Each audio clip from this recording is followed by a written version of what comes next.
My sincere thanks to the organizers of the Data Science Congress for inviting me to talk at this prestigious event. I'm truly honored. I'm now a politician. So you're perfectly justified if you're wondering, what is a politician doing in a premier data science event?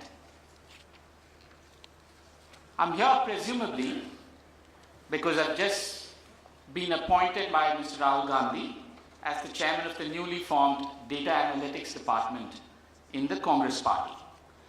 So the Congress Party, as you know, is the grand old party of India. So what is a grand old party doing with something as cutting edge as data science and data analytics? Remember, the department is not called data department. It's not called IT department. It's not called computer department, but it's called data analytics department. And it's a deliberate strategy.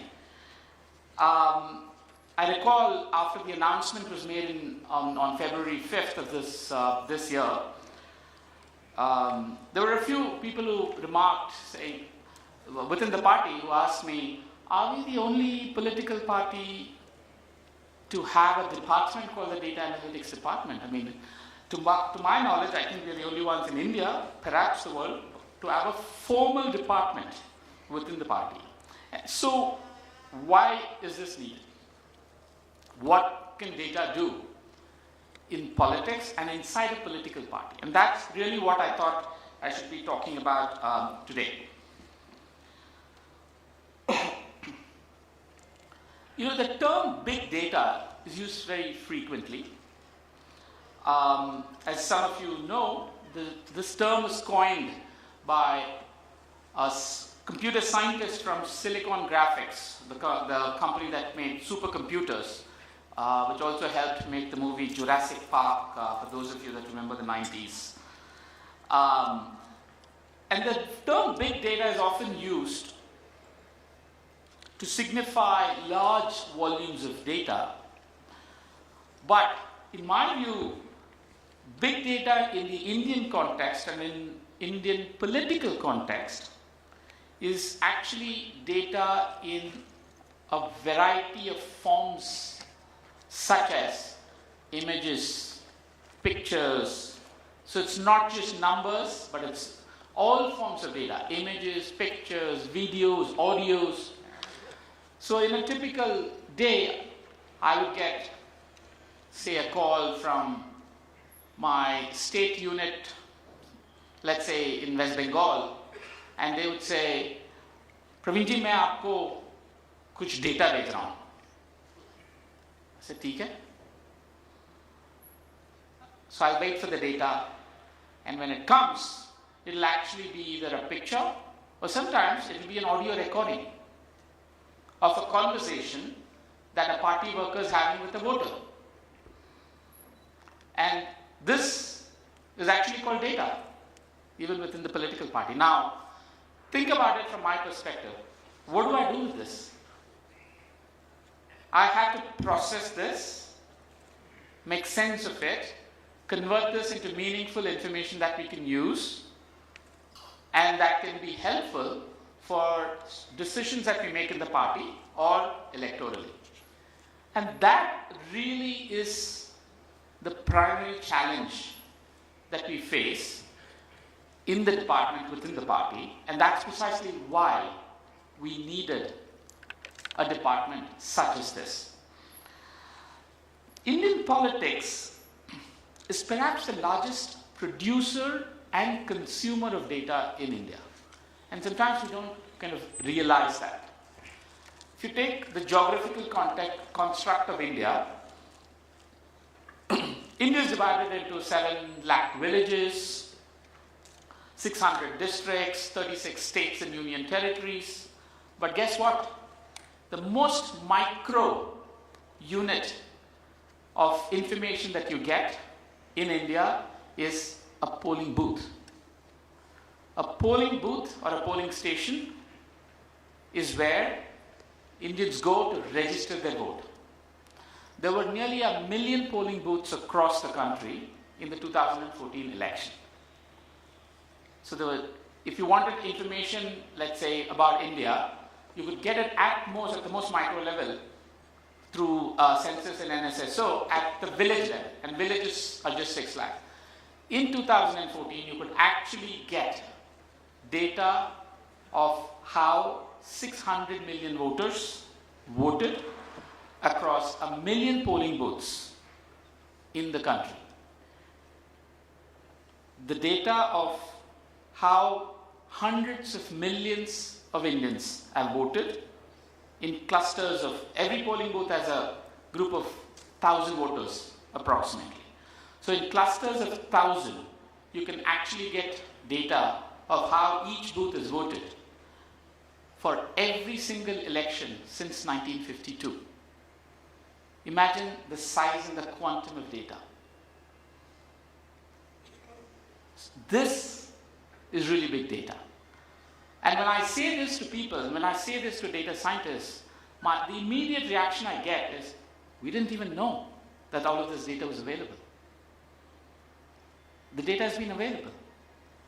And this is very critical and important data because it does what we call in economics, and as an economist, we call this revealed preferences of people. Today, everybody talks about social media. Well, why is social media so important? Because in social media, by saying what you say on Twitter, or by posting that picture that you do on Instagram, or by revealing what you did in the day on Facebook, you've actually revealed preferences, your choices. How I vote was actually a revealed preference. When I was given a menu of choices of political parties to choose from, I exercised my choice. And that's a revealed preference. And that data is available in clusters of 1,000 for every election since 1952. So to my mind, this perhaps is one of the richest sets of data. And this really is what we deal with within the political party. But I don't want to make this only about elections, because our department is not only about elections. And when somebody asks me, what does a data analytics department do in a political party? I said it's, at least in the words of the Congress President, he says we have to become a data-driven organization, which is not very dissimilar to what all of you say in the corporate world. And what does that mean? You would be really surprised, and I'll give you some live examples. Let's say we have to make a decision on what should the party stand be on, say, an issue like triple talaq. How do we do it today, or how is it being traditionally done in the party? We would go around, ask senior leaders, we would ask them for their views, and we would sit in a table and we'd say, okay, this should be the Congress party stand. Now, what if you had the ability to actually get what maybe, 18 to 60-year-old Muslim women feel about triple talaq? And what if that was also sitting in that table somewhere, this information, and was an input to the decision making? This really is what data-driven organization in the political context would mean, right? And there are such decisions almost on an everyday basis. Who should we give tickets to? Who should we ally with? What should our stand be? How do we convince this voter?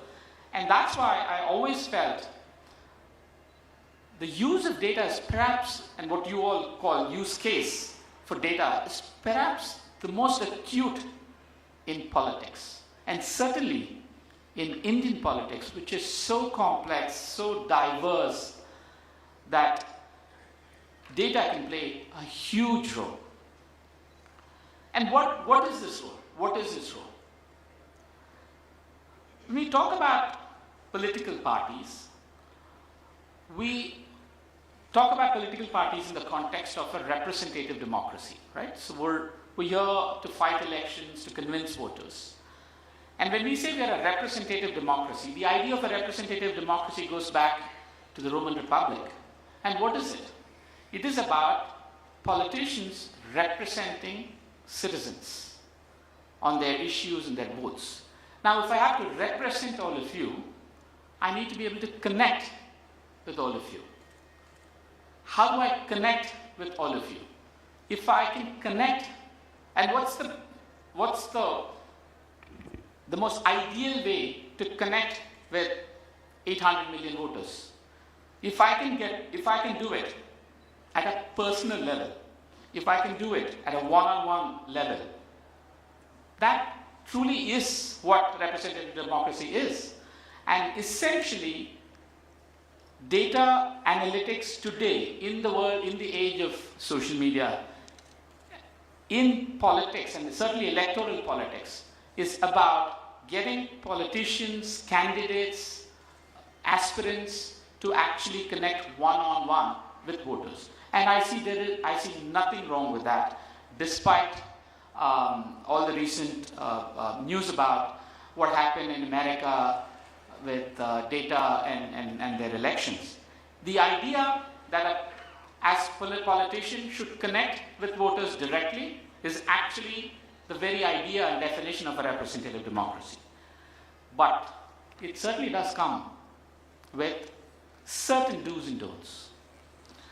And this, I'm very clear about even within my party.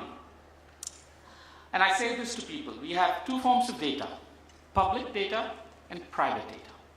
I understand we all want to connect to voters very eagerly and very closely and on a one-on-one basis. We can do that using data, but public data versus private data is an important separation that we need to keep in mind. The second, and if I think of this as a 2x2 matrix, it's public data, private data, consent, no consent. So we are very clear that we will only deal with public data, and in the rare occasions where we may deal with private data, it will only be with consent. So this is the set of rules that we have to stick to and adhere to, which is perhaps breached in some cases, and that's perhaps what explains the recent brouhaha over the American elections. But the idea that you can use data to engage directly with voters is actually a thought that should be welcomed and that should be appreciated, because it's good for democracy in general.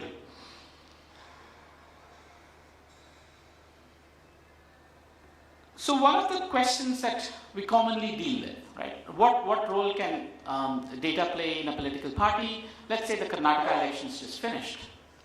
How did the urban voters vote versus the rural voters? How did the rich vote versus the poor? How did youth vote versus the old? Which specific person voted or did not vote? Think of a situation. How would it be if I can pull out a system and say, hey, what's your name? What's your constituency? And you voted for this party in this election. I can't do that, right? I can't do that even with big data. But it's a question that almost every politician wants to know, wants to ask. Today, people rely on surveys where they'll go and survey. But if we could use polling booth data, we can actually get clusters of neighborhoods in terms of how they voted or how they did not vote. And that is in itself quite remarkable. If you actually think about it, 600 million people in groups of 600, 700, I can say how a group of 600 voted for this party or that party. And that's quite powerful. Now, if I overlay some of the other data sets, which is economic data sets or other forms of sociological data set, then I can immediately get an answer to my question: how did the youth vote? How did the urban people vote? How did the rich people vote? How did the poor people vote? We can actually get real answers to these sorts of questions, and this is where data, big data, data analytics can play a critical role. Some of you may have seen a news item on the BBC 2 or 3 days ago that talked about how India's inequality can be observed from the outer space. How using what's called, and this is my research before I decided to join politics in the Congress Party. One of my research areas was to use a novel data set which is called the Nightlights Luminosity data set. And what is this? This is that NASA in the US has satellites that orbit the Earth 24 times a day, and it takes pictures every time. We got data that said, how did the map of India look at night times? And when I say map of India, I could get it down to the assembly constituency level. So how did the constituency of Navi Mumbai look at night from a satellite picture in 1991, 1992 to 2016, 2017?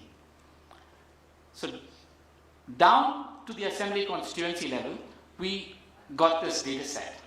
And I'm using this as an example to tell you how data sets can be extremely diverse and creative. Typically, we tend to think of data sets in politics or in the world of politics as just votes and other demographic data. But we actually use nightlights data historically at the assembly constituency level to determine electoral voting patterns. And that was the story that the BBC did 3 days ago about how nightlights could be used as a data set. So the forms of data that come that can be useful in the world of politics can be quite large and wide. And like I mentioned earlier, audio data is actually one of the most common forms of data that get thrown at me, and I still do not have an answer on how to process them. So if any of you here are experts in processing audio data and converting them to meaningful information, please do talk to me after this. You know, one of the other complaints that people make is, in India, we don't have enough data or data set, enough data to do a lot of big data analysis. And I completely disagree. I disagree because India is actually, I think, is a haven for data scientists. I was told that the Minister for Statistics and Program Implementation was there in the morning today. And think about that ministry alone. There's a ministry called Ministry of Statistics in India. How many democracies have a ministry called Ministry of Statistics? But more than that, P.C. Mahalanobis, who set up, was a statistical advisor way back in 1949 to Jawaharlal Nehru. He was the Prime Minister. Tells you that we actually think quite hard about the need for data. And data science or data analytics cannot exist without raw data in the first place, right? So I actually do not agree with the view that there is not enough data available in India. I've personally used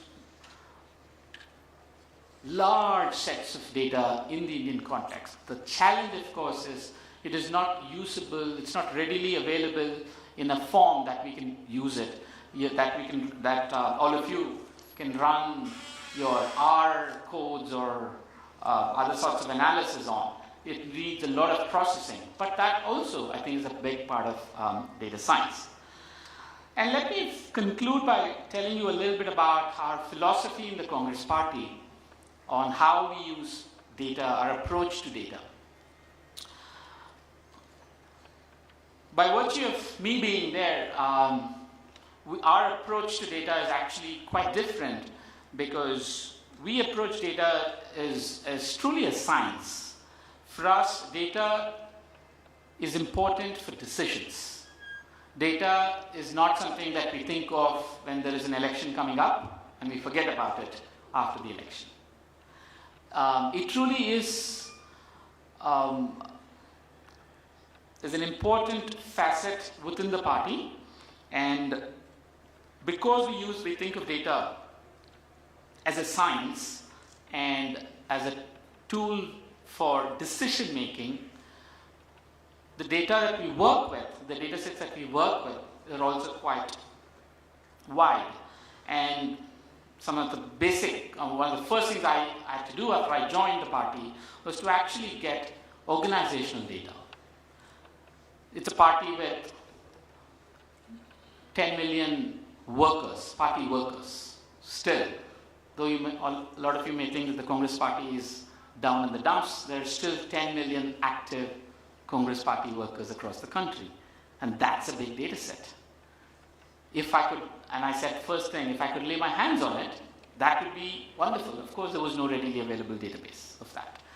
So everything from workers' data to, of course, getting to know more and more about our voters, the voters' revealed preferences, voters' intentions and issues, as well as geographical data right down to the booth level. These are the forms of data that we work with in the Congress Party. And like I said, it is not just an election time setup. It's actually, and that's one of the reasons why this was set up as a formal department within the Congress Party, so that it can play an active role in decision making within the Congress Party. And that, and many people ask me why, the need for unbiased views is perhaps greatest in the world of politics. When you ask someone for their view in a political party, you can be 100% sure that's a biased view. Now, how do you remove the biases from that view?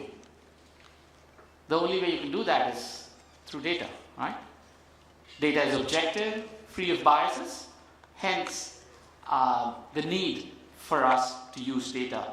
And of course, all of you do know this famous quote by Edward Deming, "In God we trust, the rest bring data." Thank you.